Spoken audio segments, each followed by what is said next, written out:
Kilala ang Monasterio de Tarlac bilang pasyalan ng mga turista mula sa iba't ibang bahagi ng bansa. Bukod sa magagandang tanawin ang makikita sa bayan ng San Jose, dito rin makikita ang true relic of cross ni Jesus Christ na nag-iisa lamang sa buong Asya.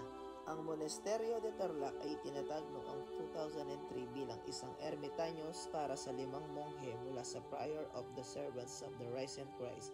Ang monasteryo ay matatagpuan sa Mount Resurrection, bahagi ng Zambales Mountain Range sa isla ng Luzon sa Pilipinas. Ito ay bahagi ng Mount Resurrection Eco Park sa Barangay Lubingan, San Jose, Tarlac. Ang monasteryo ay may 30 talampakang estatwa ni Jesucristo na tinatanaw ang lungsod.